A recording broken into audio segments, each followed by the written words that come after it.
Hello, my name is Richard. I am Service Manager and one of the owners of LR Environmental.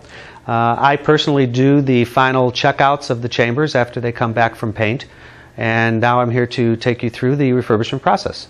Once we pull a chamber in, we remove our back panel here and get into the insulated compartment where our solenoid valves are and such. We will inspect the insulation to make sure that the insulation is dry and clean. We don't have any moisture or anything that had been collected in there.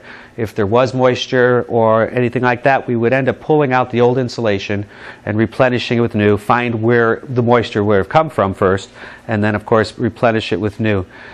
During our refurbishing process, solenoid valves are changed to rapid cycle valves that can have longer life expectancy.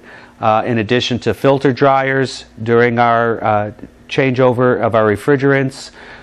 Some of the finer details that we do is we ensure that all our capillary tubes and lines are not rubbing to prevent rubbing or leaks in the future from vibration and such. So all that stuff is just kind of just the little details that are done to ensure longevity of a unit.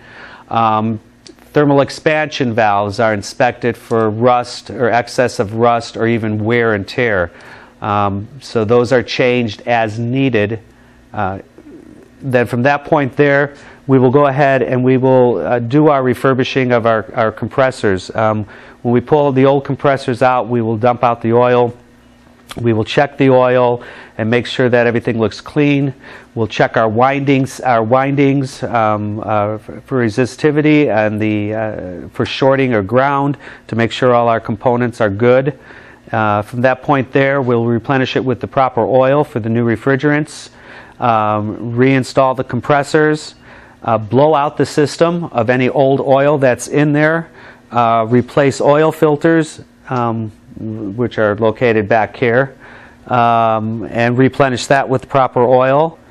Then from that point there, we will go ahead and we will nitrogen charge it to check for leaks and make sure that there are no leaks. Once we're sure of that, we will evacuate the system. Once the system has been evacuated down to and holding down to below 200 microns, then we will go ahead and charge up with the proper and new refrigerants.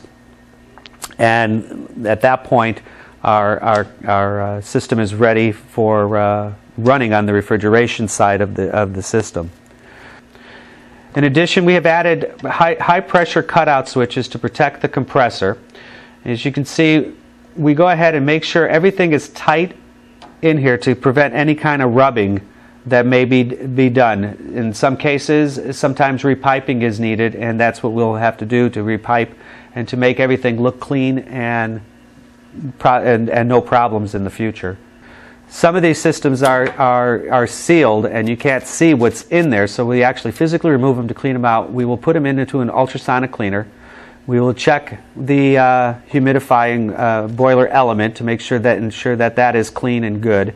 It's replaced as needed, and then all your lines are cleaned for your water lines going to the boiler, and then it's reinstalled, re-insulated, and put back into the chamber. The condensing unit is completely blown out and cleaned out with condensing cleaner to make sure that there is no dust or anything, and your fins are completely clear. Your condenser fan motors are checked for proper operation and replaced as needed. On humidity chambers, there are some options that may be installed. One option is a demineralizing cartridge to have clean water going in and feeding into your boiler. Another option is to have a closed-loop self-contained water system, which allows demineralized water into a supply tank, feeding water to your boiler. The condensation from the chamber of your humidity will feed into a condensate pump back through your demineralizing cartridge to clean out any impurities, come back into your supply tank, and closed-loop system. This will minimize water usage. Another final detail is when fans are exposed in the back, we install fan guards here to prevent damage to the fans. When chambers are moved around, it's very easy to bang fans against walls, and that's just one of the extra things that we make sure is on chambers that have protruding fans in the back of the chamber. During our refurbishment process, we're also going to remove the inside panel, and we're looking at things like the heating element, the evaporator coil, the dehumidifier coil, your recirculating fans. What we're looking for here is we're looking for any kind of droopage of the heating element, any broken wires. We're looking for erosion of the fins. If any of these things have happened to this chamber, where the fins, for example, have started to erode away, the evaporator coil needs to be replaced and is done. The same thing with the heating element. If there's any droopage of the wire, the elements are changed. We're also looking at our fan blades to make sure we're not getting excess of rust or anything like that on the fan blades. Those are also changed. The motors, when they're running, we're checking for vibration, we're checking for noise, bearing noise. In this case here, we'll replace as needed if any of those things are happening. One of the other things is we, on humidity chambers, we automatically change to new sensors. We use a Rotronics electronic sensor on all humidity chambers.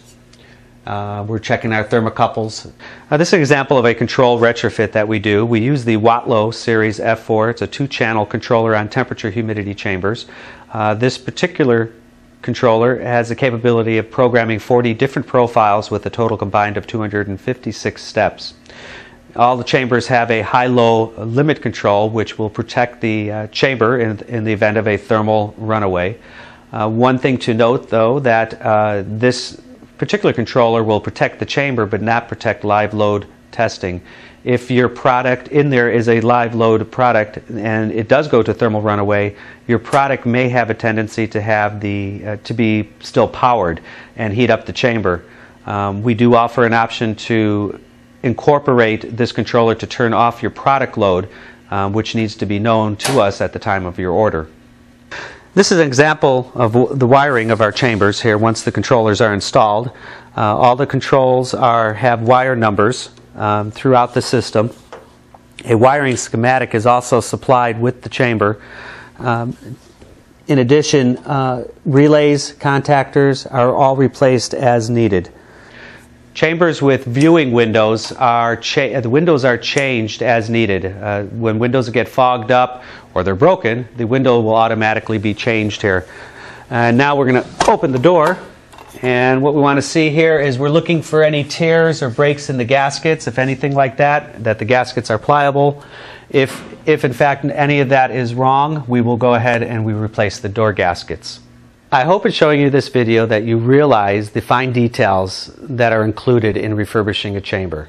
Our goal is to gain your utmost confidence in the piece of equipment that you're purchasing, and it is of the highest quality, it is reliable, and it is a piece of equipment that you can rely on for many years.